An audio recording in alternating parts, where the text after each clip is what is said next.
What's up guys, it's Tommy here and welcome to the latest Liverpool transfer news video. And according to English and French newspapers, Liverpool make Nicolas Pepe their top priority summer transfer target.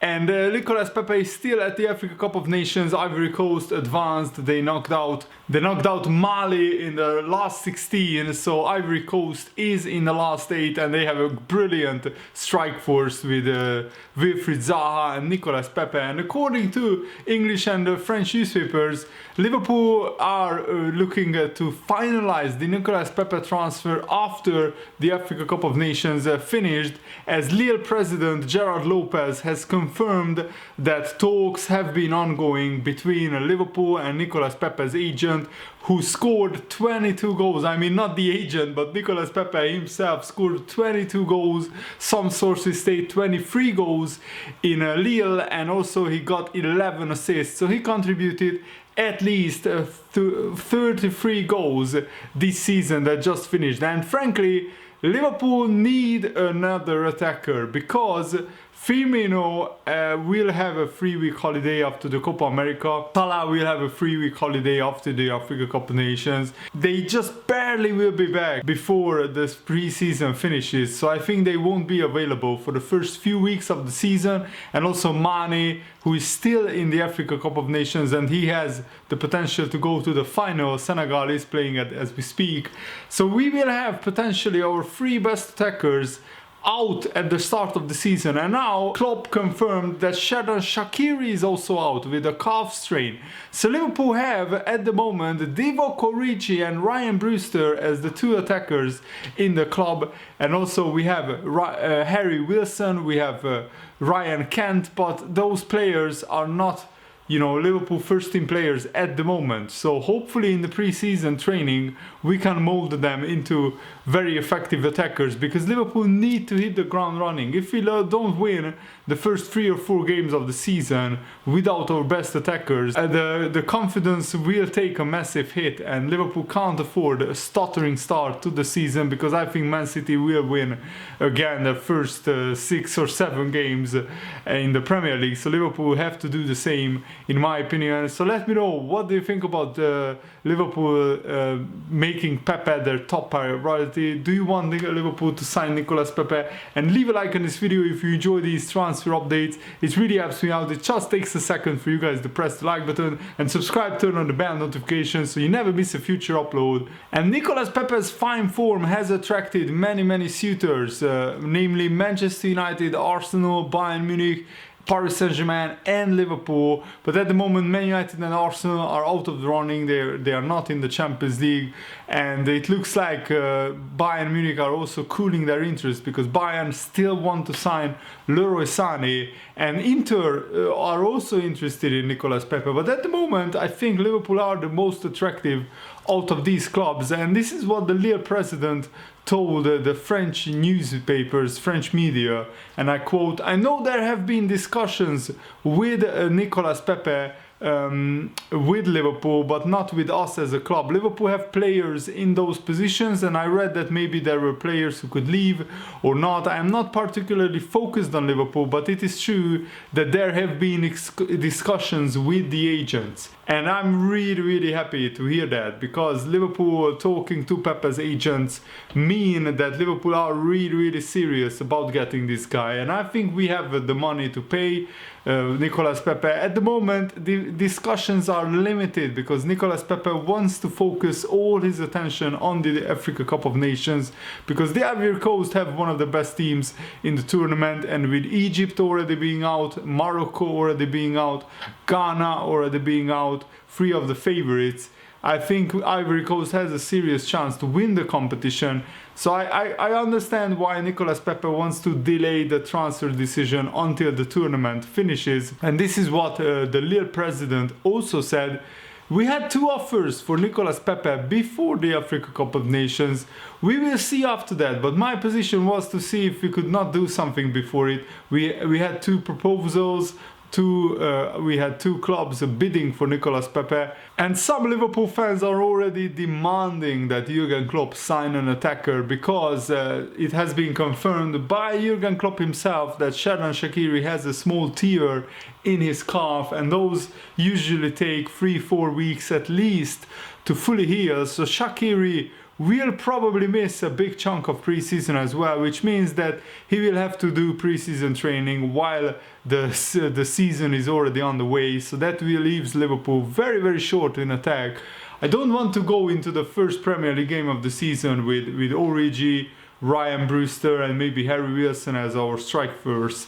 I would really love Liverpool to sign Nicolas Pepe straight after the Africa Cup of Nations finishes, because that would leave Liverpool with a good chance to integrate him into the first team in pre-season. But it's the same problem with Nicolas Pepe that we have with Sadio Mane, that if Nicolas Pepe's team, Ivory Coast, go far in the Africa Cup of Nations and he will have a 3-week holiday after that, Nicolas Pepe might not be ready for the start of the season. So I'm not sure what Liverpool should do in this situation. And this is, I think, one of the reasons why Liverpool didn't send out Ryan Kent, for example, on loan.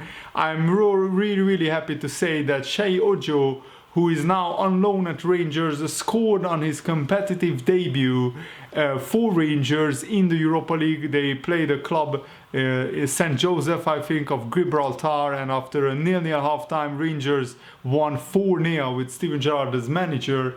And Ryan Kent had a very successful loan spell at Rangers last season, so maybe Ojo saw that and thought, I want to have a bit of that, and went to Rangers on loan.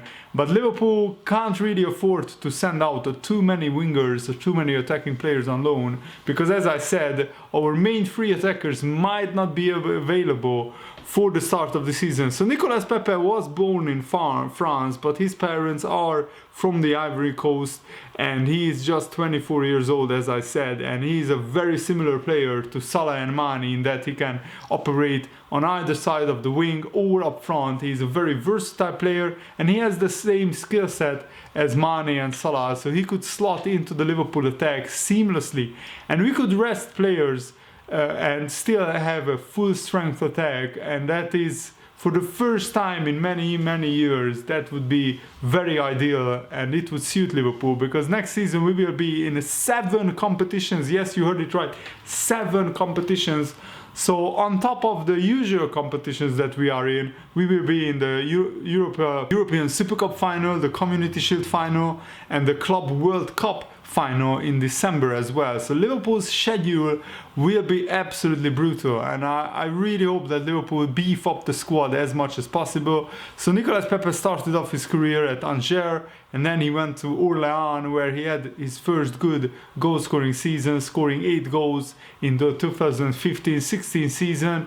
But then he really matured at Lille, where he scored 14 goals in his first season and 22, some say 23 goals in his second season, and he already has more than 11 appearances for the Ivory Coast as well. And as I said, Nicolas Pepe can play as a striker, can play on the wing, and he said that he wants to choose a club where the wingers are being overlapped by the fullbacks, so wingers can have more options and more space to operate in, because Nicolas Pepe wants to score as many goals as possible and wants to get as many assists as possible. So I'm really hoping that Liverpool go for this guy, because with Shaqiri having a calf tear and Mane being not available for the start of the season, definitely Salah and Firmino might be back, but they need some pre-season training, and they will be back just before the Community Shield final. And I don't expect Jurgen Klopp to start them in the first game, or even in the first Premier League game. I don't expect for Jurgen Klopp to start them. So I'm a little bit worried, even though we have Norwich as our first game. So maybe we can win that without Mane, Salah and Firmino. But after that, we really need to get them back fit, or get another attacker in, because I want Liverpool to do as well as possible. I want Liverpool to win as many games as possible. But on the other hand, I really trust Jurgen Klopp to make the right decision. And if Jurgen Klopp wants to rely on the young players like Ryan Brewster, Harry Wilson, Ryan Kent, even Ben Woodburn, these could be a new wave of Liverpool big talents who could get their big opportunity in the Premier League, in the League Cup, in the FA Cup. And Jurgen Klopp knows them more than anyone, in my opinion. And Jurgen Klopp can judge whether these players are good enough to play for Liverpool, the first team. And I think Harry Wilson is definitely good enough to play for the first team. And Nick Wright, who is a football expert at Sky Sports, explained that chemistry and continuity are crucial for Jurgen Klopp ahead of the new campaign. And he explained why Liverpool are playing the waiting game in the transfer market. And Liverpool fans are a little bit envious of their Premier League rivals, because Manchester City and Tottenham broke their transfer record this summer. Manchester United also spent heavily, more than 65 million. Even Chelsea, who have a transfer ban, somehow found a loophole to complete the £40 million signing of Mateo Kovacic. I'm not sure why it was allowed, but Kovacic is now permanently a Chelsea player, because they found a loophole of activating a clause in his contract that he was on loan at Chelsea, and then they could complete the signing. I don't think that should be allowed, but for some reason it was allowed. And Liverpool so far only made one signing, which is Dutch defender Sepp van den Berg. And this football expert is saying that the inactivity of Liverpool in the transfer market is a source of frustration to some. And he's saying that the temptation is to believe that further improvement requires further spending, but the circumstances are different this year. And this is what he said: while there is room for greater depth in certain areas, there are few weaknesses in Liverpool's starting lineup. Previously problematic positions have already been filled. There are only 2 players in the squad who are over the age of 30, and just as significantly, the chemistry in this Liverpool side is very important. Alisson described their team spirit as their biggest strength last season, and it's a view that Jurgen Klopp shares as well. And Jurgen Klopp has a terrific transfer record in the transfer market. The good signings vastly outnumber the bad ones. But it also adds to the difficulty of finding a second choice left back or a backup forward this summer, because those players not just need to accept limited game time, but also any potential signing must be the right fit for this Liverpool squad, not just in terms of playing style, but in terms of character as well. And Jurgen Klopp is looking for solutions internally. Jurgen Klopp was eager to point out that Liverpool's progress in recent years owes as much to the time they have spent together on the training pitch as it does to new signings. He said in April, the job is to improve the team, and there are different ways to do that. We have said that always. Pre-season is invaluable in that sense, and this year it also sees the return of several players who spent a significant portion of the last campaign on the treatment table. And Jurgen Klopp himself said that having Joe Gomez back, Alex Oxlade-Chamberlain back, Adam Lallana back is like having new signings, basically. And Jurgen Klopp said this recently, and I quote: after a lot of problems last year, if these boys can really stay fit, then that's completely different to last year for the team, because there is real quality.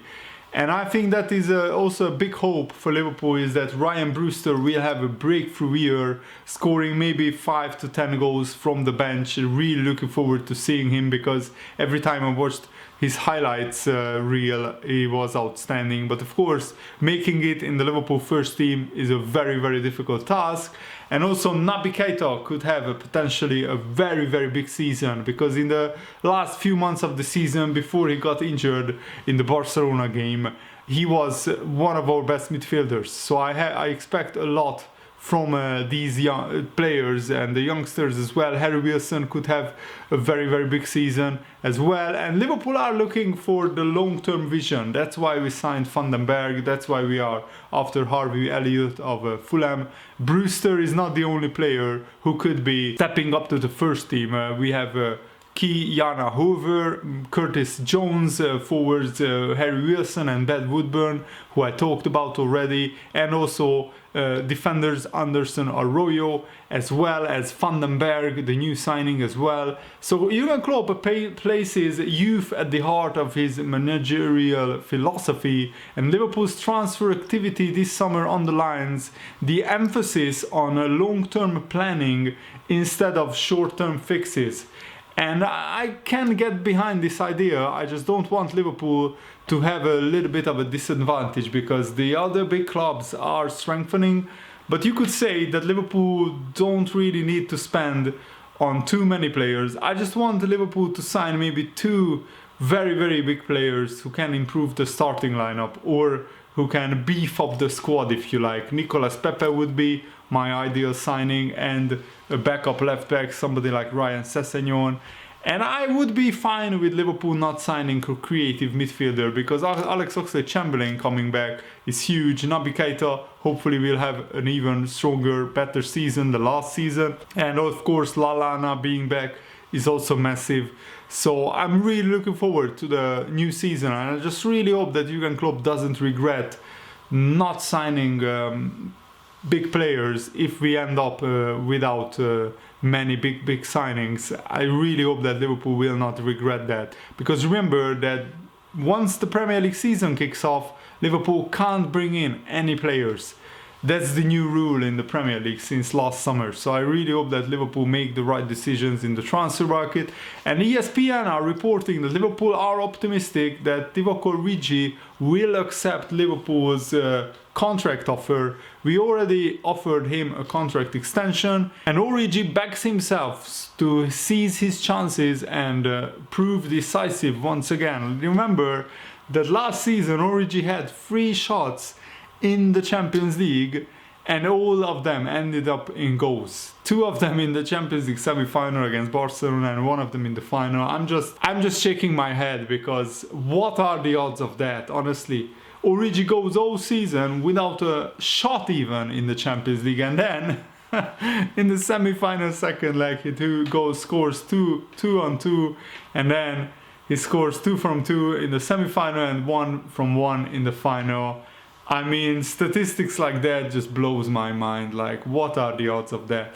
But I think Origi deserves a new contract. I really, really believe that. And ESPN expert Mariner, who is also a former Arsenal player, said that Liverpool buying a top-level striker could cost them as much as £100 million. So ESPN expert Andre Mariner, who is a former Arsenal player, says that if Liverpool were to buy a top-level striker, that would cost Liverpool close to £100 million, and that's why he reckons that Jurgen Klopp will settle with Divock Origi. So this is what he said: "Look, to me, Origi is a squad player. When he first came to the club, I thought he was going to bust it wide open. I really fancied this lad Origi a lot. It hasn't really panned out for him. He's 24 years of age now, and those are not great stats. He didn't score a lot of goals, but what he did was he came in and scored some very important goals. I think what's going to happen here is that Jurgen Klopp has decided that he's got his main guys, and unless they go down badly, then Origi can sort of just step in. That's the thinking behind it. And because if he goes into the market for a striker nowadays at the level that Liverpool are at, we are talking 70, 80, maybe even £100 million. So maybe that's not the way he wants to go. Maybe he wants to keep Origi in the squad. He knows what he's got. Origi is developing on the club, hopefully, and he will sort of grow into the roles. Whether that comes to fruition, I'm not sure. I'm not quite sure. He needs to get more game time. Whether he gets that, whether he does get game time is for us to wait and see, but he needs to get those assists and goals. It's nowhere near enough for a centre forward. You have to take into consideration just my comment that Origi suffered a very, very serious injury in the season where he was probably on fire when we went to the Europa League final, and that almost ended Origi's career. it was a leg breaker challenge in the Everton game by, I think, that Argentinian centre-back Funes Mori, if I remember correctly, and that really set back Origi by a couple of years in his development. But he went out on loan to Wolfsburg. That didn't really work out. But in the second half of last season, Origi was back to his old self, so I expect him to do a lot this season. And I think one of the reasons why Origi wants to stay is that Jurgen Klopp promised him a lot of playing time. So really looking forward to that. Thanks for watching, guys. Hope you enjoyed this video. See you later. Goodbye.